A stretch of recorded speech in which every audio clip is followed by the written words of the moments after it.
Hello everyone, welcome to the class. Today we are going to start a new topic, a short topic that is mole concept.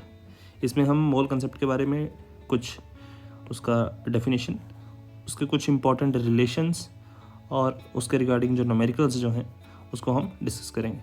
ठीक है जी? तो let's start. First of all, mole. तो देखिए, it is just like dozen representing the amount of substance under consideration. अब इस line का क्या मतलब है? जिस तरह से देखिए हमारे पास जो 1 डजन है, अगर हम लेते हैं 1 dozen of apple, it would be equal to 12 apples. उसी तरह से अगर लेते हैं हम 1 dozen of pen, it would be equal to 12 pens. तो यहाँ से हमें ये पता चल रहा है कि जो आर्टिकल हमने यहाँ पे लिया है वही सेम आर्टिकल यहाँ पे रिफ्लेक्ट हो रहा है. ठीक है जी. दूसरी चीज़, जो 1 डजन है it is always equal to 12 number of article. 1 dozen of pen है तो 12 पेन लिखा गया. अगर होता 1 dozen of book, that would be equal to 12 books. इसी को ध्यान में रखते हुए हमारे पास एक कंसेप्ट जो है वो बनाया गया, दैट इज़ मोल, जो हमें बताता है कि 1 mole of any substance is equal to 6.022 into 10⁻23 particles of the substance.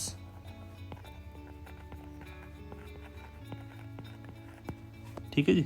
तो यहाँ से हमें ये पता चल गया कि जो मोल है वो हमें क्या बता रहा है, it defining the representing the amount of the substance. कितना अमाउंट है हमारे पास सब्सटेंस का उसको डिफाइन कर रहा है. उसके अलावा जो मोल है it is also known as dozen of chemist, क्योंकि हमारे पास डज़न की तरह ही हमारे पास जो मोल है it is also representing the amount of the substance. ठीक है जी. तो ये हमारे पास मोल के बारे में उसका डेफिनेशन हो गया. ठीक है जी, जो हमें बता रहा है amount of the substance.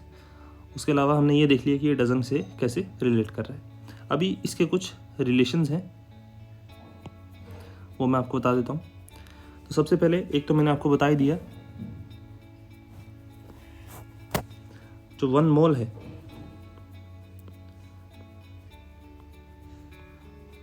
It is equal to 6.022 into 10⁻23 particles. उसके अलावा जो 1 मोल है ऑफ लेट्स से स्पीशीज, कोई भी species, it is equal to molar mass of the species. जो स्पीशीज हैं उसके मोलर मास के बराबर भी होता है. तो मोलर मास क्या है? अगर एटम है तो एटॉमिक मास हो जाएगा. अगर मॉलिक्यूल है, स्पीशीज जो है मॉलिक्यूल है, तो यहाँ पे मोलर मास की जगह मॉलिक्यूलर मास लिख देंगे. ठीक है जी. उसी तरह से अगर स्पीशीज जो है वो आयनिक मॉलिक्यूल है तो हमारे पास मोलर मास की जगह आ जाएगा फॉर्मूला मास. ठीक है जी. उसके अलावा जो 1 मोल है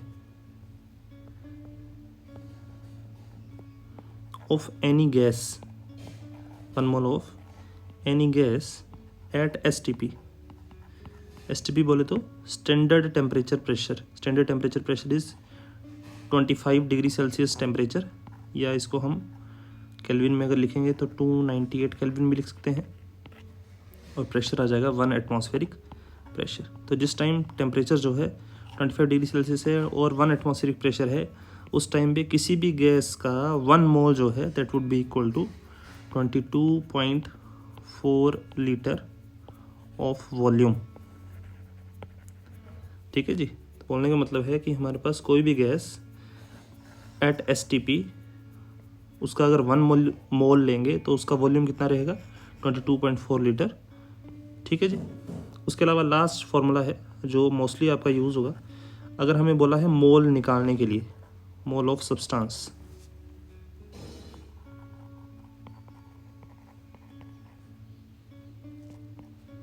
that would be equal to given mass, जो सब्सटेंस है उसी का given mass divided by molar mass, molar mass of substance. ठीक है, तो ये हमारे पास 4 रिलेशन जो है ये इंपॉर्टेंट है as far as mole is concern. ठीक है जी, और इन्हीं 4 फॉर्मूलाज का यूज़ करके हम जो है अभी कुछ न्यूमेरिकल्स जो हैं वो सॉल्व करेंगे। ठीक है, इसको आप नोट डाउन कर लें। आगे चलते हैं कुछ न्यूमेरिकल्स की तरफ। तो फर्स्ट ऑफ ऑल वैसे मैंने न्यूमेरिकल्स कुछ ज़्यादा नहीं लिए हैं, लेकिन स्टिल मैंने कोशिश करी है कि हर तरह की वैरायटी जो है न्यूमेरिकल्स की वो सारी की सारी आपकी यहाँ मैं सॉल्व करवा दूँ। ठीक है जी, तो देखिए जैसे फर्स्ट क्वेश्चन है calculate the mass of 1 mole of water. 1 mole of water का हमें मास निकालना है। तो सबसे पहले कोई भी क्वेश्चन है उसमें आपने सबसे पहले नंबर ऑफ मोल्स जो है उसको फाइंड आउट करना है। उसके बाद जो क्वेश्चन है आपका ईजिली जो है और जल्दी हो जाएगा। ठीक है जी, तो सबसे पहले हमारे पास बोला है मास ऑफ 1 मॉलिक्यूल। तो सबसे पहले हमें पता है कि 1 मोल ऑफ वाटर जो है that would be equal to 6.022 into 10⁻23 water molecules.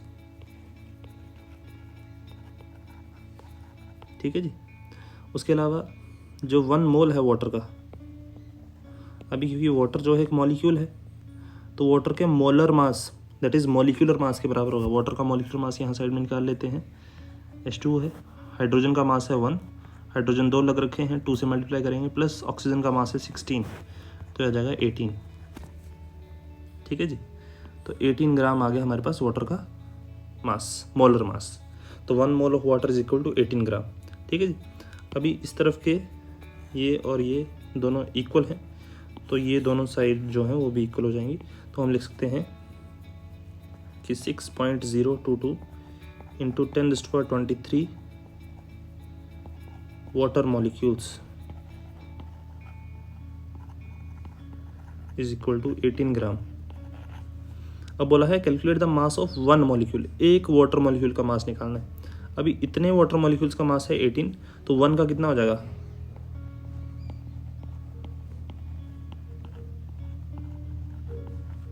18 divided by 6.022 into 10⁻23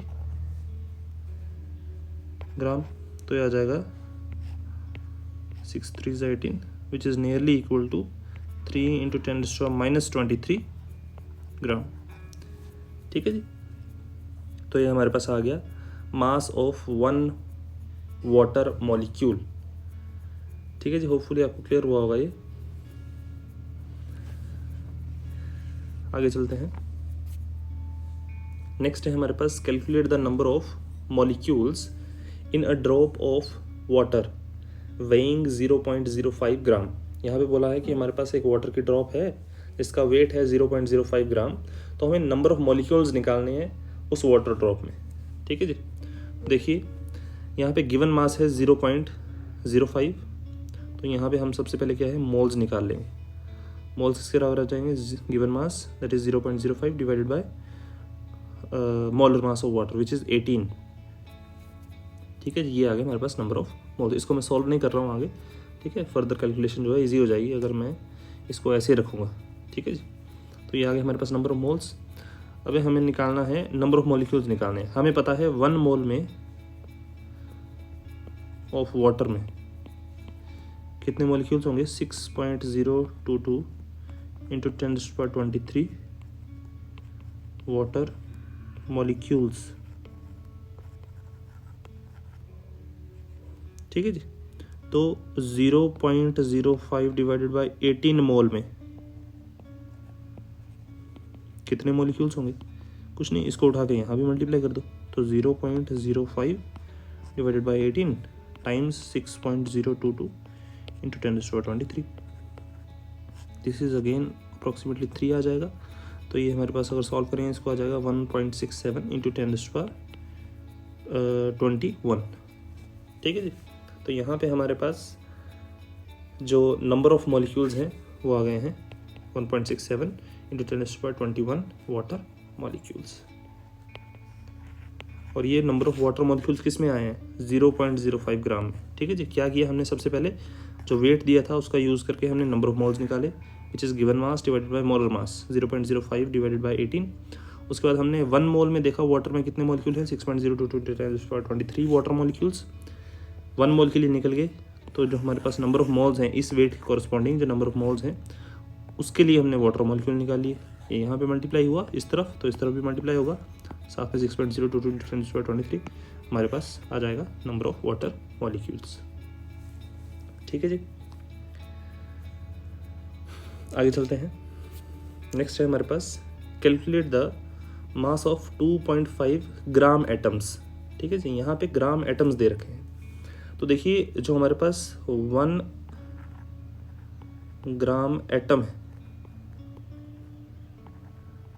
अभी एटम है तो यहाँ पे इसीलिए मैग्नीशियम दे रखा है जिस जो कि एलिमेंटल फॉर्म में है। ठीक है। तो 1 gram atom of magnesium is equal to 24 gram. 24 gram कहाँ से आया? मैग्नीशियम का एटॉमिक मास आ गया। ठीक है। तो 1 ग्राम एटम जो है किसी भी एलिमेंट का that is equal to molar mass. अगर एटम है तो वो एटॉमिक मास आ जाएगा, मॉलिक्यूल है तो मॉलिक्यूलर मास आ जाएगा। तो 2.5 ग्राम एटम ऑफ मैग्नीशियम किसके बराबर हुआ? यहाँ पे 2.5 से मल्टीप्लाई किया तो यहाँ भी 2.5 से मल्टीप्लाई कर देंगे। 2.5 times 24 which is equal to 60। ठीक है जी। ये हमारे पास आंसर आ गया। मास ही बोला था हमें निकालने को। 2.5 ग्राम एटम ऑफ मैग्नीशियम में कितना मास आ गया? 60 ग्राम। ठीक है जी। इसी तरह का क्वेश्चन जो है आपको मॉलिक्यूल के पॉइंट ऑफ व्यू से पूछा जा सकता है कि जैसे मान लीजिए 2.5 ग्राम मॉलिक्यूल ऑफ वाटर का मास निकालिए। तो कुछ नहीं है, सेम है सब कुछ। आपने क्या करना है, पहले 1 ग्राम मॉलिक्यूल ऑफ वाटर का मास कितना हो जाएगा? 18 ग्राम, क्योंकि वाटर का मास कितना है? 18। तो क्या करोगे फिर आगे? 2.5 gram molecule of water is equal to 2.5 times 18, आपका आंसर आ जाएगा। ठीक है जी। तो आप दोनों तरह के क्वेश्चन जो है यहाँ से सॉल्व कर सकते हैं। ठीक है जी। आगे चलते हैं। नेक्स्ट है हमारे पास calculate the number of atoms in each of the following. 1 mole में हमारे पास रहेंगे 6.022 इंटू 10⁻23 एटम्स, क्योंकि आर्गन जो है वो क्या है? एक एटॉमिक स्टेट में रहेगा क्योंकि नोबल गैस है। ठीक है। तो 52 मोल में कितने हो जाएंगे?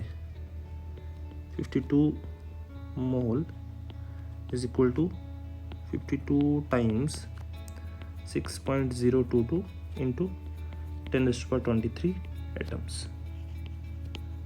इसको आप सॉल्व कर लेंगे तो ये हमारे पास आंसर आ जाएगा। हमारे पास आ जाएगा अप्रॉक्सीमेटली 3.13 इंटू 10⁻25। ठीक है जी। सेकंड देखिए, सेकंड बोला है 52 ग्राम ऑफ हीलियम। अभी हमारे पास जो हीलियम एटम है उसका हमारे पास जो एटॉमिक मास है इट इज़ 4। तो यहाँ पे देखिए गिवन मास है, दिस इज़ गिवन मास। तो सेकंड जो है उसमें आ जाएगा given mass divided by molar mass that is 4। ये आ गया हमारे पास नंबर ऑफ मोल्स। ये आ गया नंबर ऑफ मोल्स। अभी 1 मोल के लिए हमारे पास आ जाएंगे 6.022 इंटू 10⁻23 एटम्स। तो अगर इतने मोल हैं तो कितने आएंगे? तो 52 divided by 4 mole is equal to 52 divided by 4 into 6.022 into 10⁻23 atoms. ठीक है जी। तो that is approximately 13 time 6.022 into 10⁻23 atoms. ठीक है जी। जो कि हमारे पास आ जाएगा 7.826 इंटू 10⁻24 एटम्स।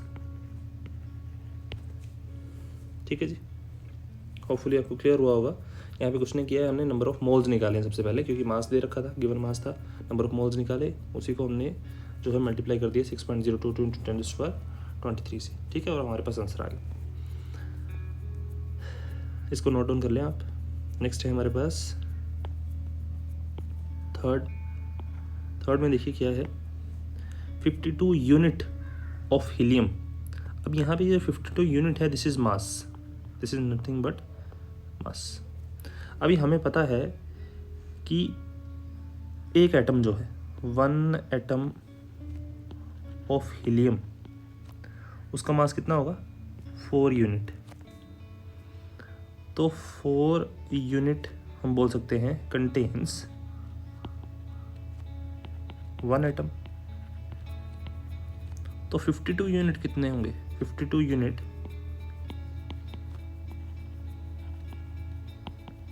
कंटेन्स 1 डिवाइडेड, ये 4 डिवाइडेड बाय में जाएगा, 52 से मल्टीप्लाई हो जाएगा, इट इज़ 13 एटम्स।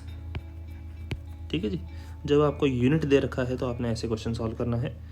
हमें ये देखना है मास किसके बराबर है, ठीक है जी। जैसे मान लीजिए हाइड्रोजन का आ जाता, सेम क्वेश्चन अगर हाइड्रोजन के पॉइंट ऑफ व्यू से होता तो 1 atom of hydrogen is equal to 1 unit, क्योंकि हाइड्रोजन का मास कितना है, 1 है। तो अगर 1 यूनिट में हमारे पास एक एटम है तो 52 यूनिट में 52 एटम हो जाते, ठीक है। तो इसको, इस क्वेश्चन को, यूनिट वाले क्वेश्चन को आपने ध्यान में रखना है कि इसको इसी तरह से आपने सॉल्व करना है, ठीक है जी। कुछ डाउट है अगर आपको किसी क्वेश्चन के रिगार्डिंग तो कमेंट सेक्शन में बता दीजिए कि किस क्वेश्चन में ऑप्शन नंबर, जैसे अभी यहाँ पे 3 सेक्शन थे, तो किस सेक्शन में आपको डाउट है, ठीक है जी। कोई स्पेसिफिक आपको बात पूछनी है तो आप कमेंट सेक्शन में पूछ सकते हैं। नेक्स्ट चलते हैं, 5th क्वेश्चन है हमारे पास, the amount of carbon dioxide that could be produced when 1 mole of carbon is burned in air. Second है 1 mole of carbon is burned in 16 gram of dioxygen. अभी देखिए, जिस टाइम पे ऐसे क्वेश्चन है, amount of carbon dioxide produced, जब हमारे पास कोई स्पेसिफिक रिएक्शन हो रही है, तो सबसे पहले क्या करेंगे आप, रिएक्शन जो है उसको लिख लेंगे। अभी बोला है carbon is burned in air, तो कार्बन प्लस एयर में हमारे पास ऑक्सीजन की प्रेजेंस में बनाएगा कार्बन डाइऑक्साइड, CO2, ठीक है जी। यहाँ पे इक्वेशन जो है बैलेंस है बिल्कुल, एक कार्बन, इस तरफ एक कार्बन है, इस तरफ भी एक कार्बन है, यहाँ पे 2 ऑक्सीजन है, यहाँ पे भी 2 ऑक्सीजन। अभी क्या करेंगे, इनके नंबर ऑफ मोल्स लिख लेंगे। अभी क्योंकि स्टोकियोमेट्रिक कोएफिशिएंट कोई नहीं लगा है, तो दैट मीन्स यहाँ पे 1 मोल है, this is also 1 mole, this is also 1 मोल, ठीक है जी। यहाँ पे ऑक्सीजन का मास कितना हो जाएगा, oxygen is 32 gram, molar mass अगर निकालेंगे तो 32 ग्राम आ जाएगा। यहाँ पे कार्बन डाइऑक्साइड का निकालेंगे तो दैट बिकम्स 44 ग्राम, जैसे मॉलिक्यूलर मास निकालते हैं वैसे निकाला है, ठीक है जी। अभी देखिए फर्स्ट क्वेश्चन क्या बोल रहा है, फर्स्ट क्वेश्चन इज कि 1 mole of carbon is burned in air. 1 mole carbon का बोला एयर में बर्न किया तो हमारे पास कितना कार्बन डाइऑक्साइड बना, तो 1 मोल कितना कार्बन डाइऑक्साइड बना रहा है, 1 मोल लिख देंगे या 44 ग्राम, दोनों में से कोई भी लिख दोगे तो दोनों का दोनों आंसर जो है ठीक है। तो फर्स्ट का आ जाएगा 1 मोल ऑफ CO2 और 44 ग्राम ऑफ CO2, दोनों के दोनों जो है करेक्ट ऑप्शन है। बी ऑप्शन देखिए, बी क्वेश्चन है हमारे पास, 1 mole of carbon is burned in 16 gram of dioxygen. अभी हमारे पास इक्वेशन क्या है, C+O2 फॉर्म्स कार्बन डाइऑक्साइड, और यहाँ पे जो ऑक्सीजन है दैट इज 32 ग्राम, और यहाँ पे दिस इज 1 मोल। बोला 1 मोल कार्बन जो है उसको हमने बर्न किया 16 ग्राम ऑक्सीजन में, लेकिन यहाँ पे तो 32 ग्राम ऑक्सीजन रिक्वायर्ड है, तब जाके 1 मोल बनेगा कार्बन डाइऑक्साइड का। मतलब 1 मोल कार्बन का 32 ग्राम ऑक्सीजन से कंबाइन करेगा तब जाके 1 मोल ऑफ कार्बन डाइऑक्साइड बनेगा।